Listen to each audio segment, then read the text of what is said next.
afternoon, everybody, and welcome to another edition of the RotoBaller Radio YouTube series. I'm your host, Anthony Aniano. Happy to be with you here as we take a look at Wild Card Weekend. And this show, guys, focusing on the three AFC matchups.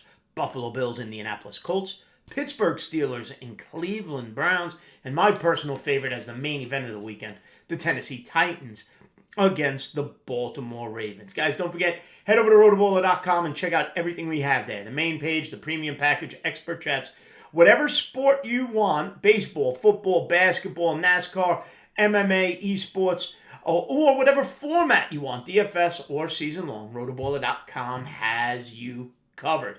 All right, don't forget, follow me on Twitter at Aniano Fantasy. And if you sign up for any of the premium packages over at RotoBaller.com, make sure you use the promo code ACES and save yourself a little bit of money on that premium package. All right, guys, so Wild Card Weekend is here. 6 games, 3 on Saturday, 3 on Sunday. This show breaking down the AFC matchups, and we'll start with the Saturday 1 o'clock Eastern game, the 13-3 Buffalo Bills against the 11-5 Indianapolis Colts. The 2 versus the 7 seed. But let me tell you something. In my opinion, don't let the 2 versus 7 seed make you think in any way this is a gross mismatch. This Indianapolis Colts is a good team. We know how great Buffalo has been, but Indianapolis is getting hot at the right time, led by their running back, Jonathan Taylor. Jonathan Taylor, guys, fantasy perspective, if you're looking in a fantasy playoff format or a DFS format, averaging almost 17 fantasy points a game in a PPR format. He has become the leader of that offense and of that running game alongside Nyheim Hines. Phillip Rivers has played well. T.Y. Hilton, Michael Pittman, Zach Pascal. But let's break down a couple of the numbers here as we look at this Colts offense. Look at this Buffalo defense. Buffalo defensively has allowed 23.4 points per game over the course of the season. However, in their last 3, that Buffalo defense has played even better, only allowing 18 points a game over the last 3, including shutting down that Miami Dolphins offense in the season finale as Miami was playing for a playoff berth. Against quarterbacks this year, Buffalo's defense allowing 22.7 fantasy points per game. They've allowed 30 touchdowns in total to quarterbacks, 23 through the air, 7 on the ground. Phillip Rivers, who's averaging 16 fantasy points per game, 15.7 to be exact, will get 1 or 2. The Buffalo defense is not going to shut him down.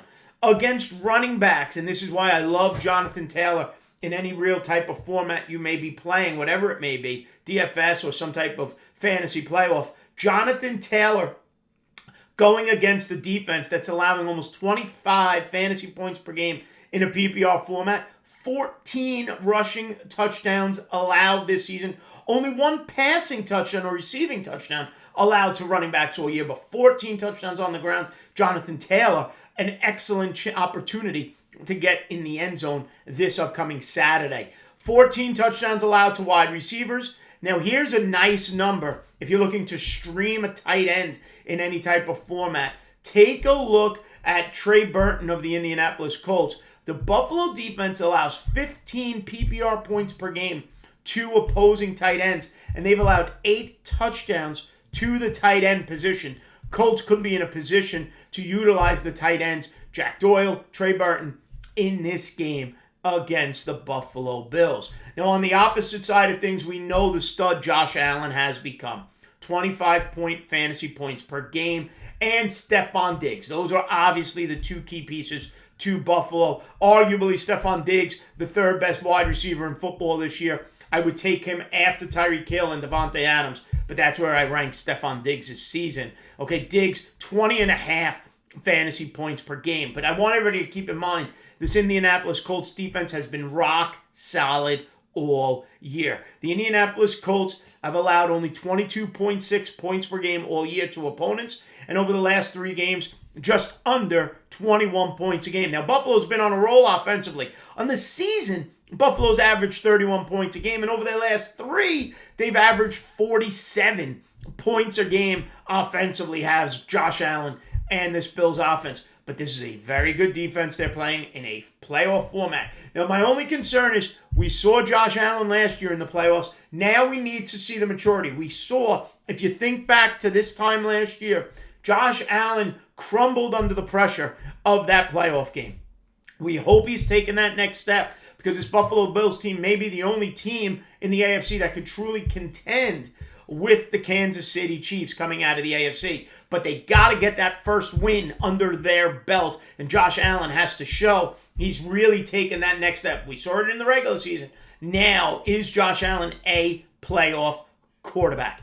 Okay, now Josh Allen goes against the Colt defense that allows 242 passing yards a game, but 301 passing yards a game over the last three.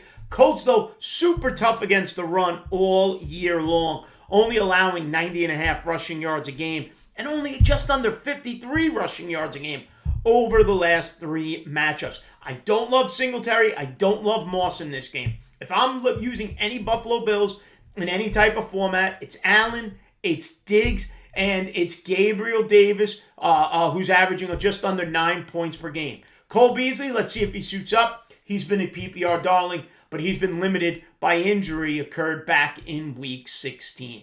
So here's the deal.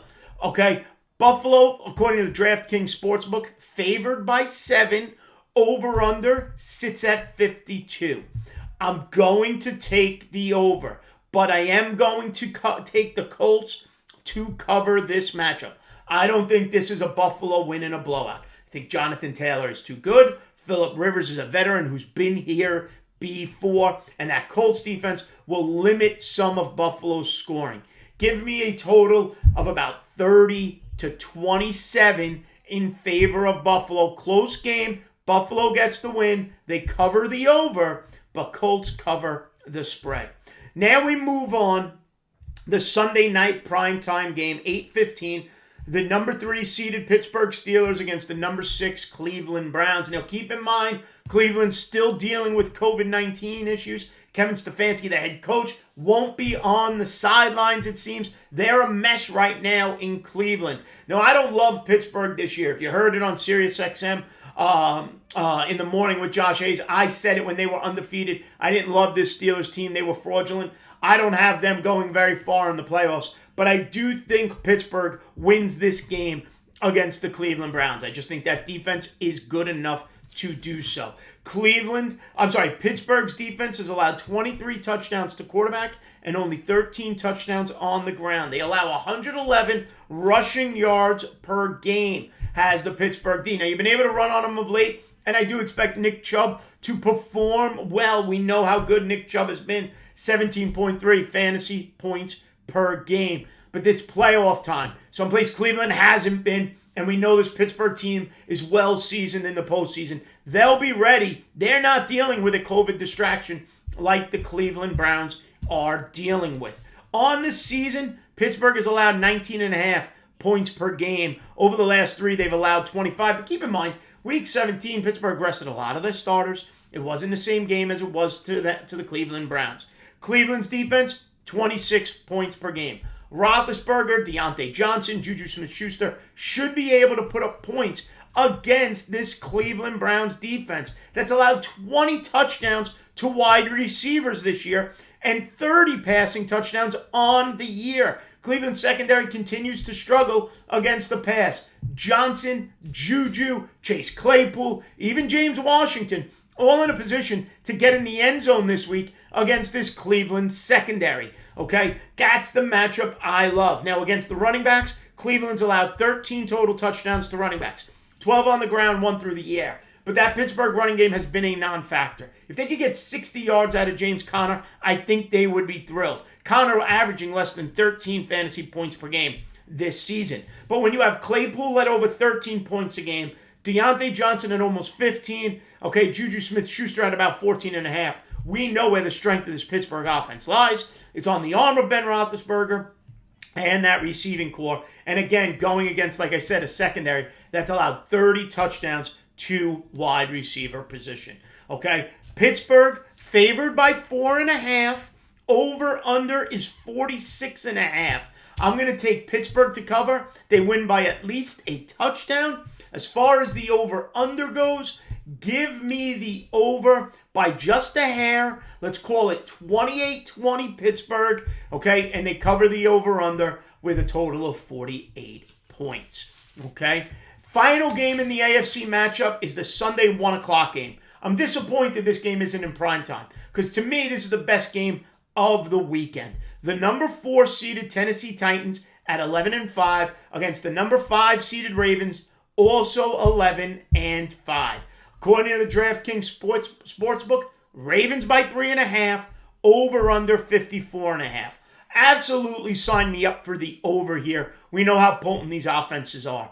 But I am going to take the Ravens to win this game. I say the Ravens cover the 3.5. Okay? And it comes down to one item for me, and it's this Tennessee defense. This Tennessee defense is not playoff ready. It just is not. Okay? On the season, they've allowed 27.4 points per game has this Titans defense. On the season, over the last 3 games, I should say, they've allowed 34.3 points per game. When you look at what this Tennessee defense has done over the last 3 weeks, 277 passing yards on the season, 294 passing yards over the last 3, and the rushing defense has just been pitiful by Tennessee. 121 yards on the season allowed rushing, 151 yards rushing over the last 3. This is a prime matchup for Lamar Jackson, a prime matchup for J.K. Dobbins, and a very good matchup for even Gus Edwards if you're looking for a cheaper DFS matchup. You saw it last week with Tennessee against the Houston Texans. Their defense is just not up to standard. Okay, they've got to grind the clock with Derrick Henry. And really, who else would you want in the backfield if you had to kind of maybe play a slow-down game against this Baltimore defense? You could potentially see a combined 450 yards rushing this week between Lamar Jackson and the Ravens running backs and then Derrick Henry. Now, a tougher road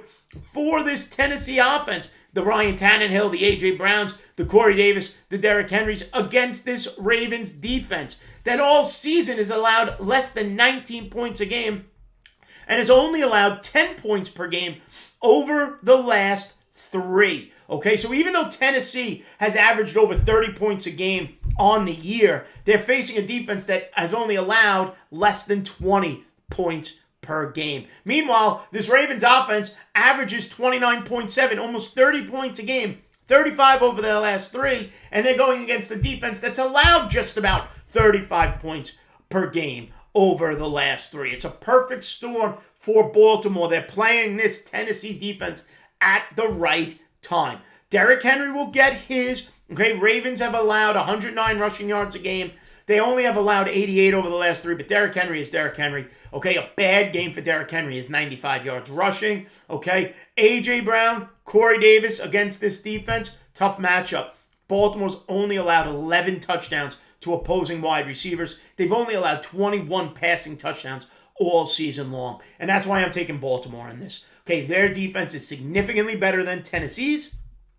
Okay, don't also forget about the revenge factor. Tennessee pulling off the upset last season and eliminating Tennessee. Eliminating Baltimore.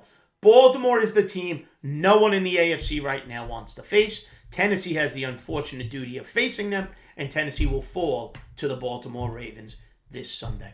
All right, everybody. Don't forget, head over to RotoBaller.com. Check out everything there. Follow me on Twitter at Aniano Fantasy, and stay right here on the RotoBaller YouTube channel and check out the wild card preview for the NFC teams as well. Enjoy the games this weekend, everybody. Hit me up on Twitter with any comments or questions. Have a good one, folks.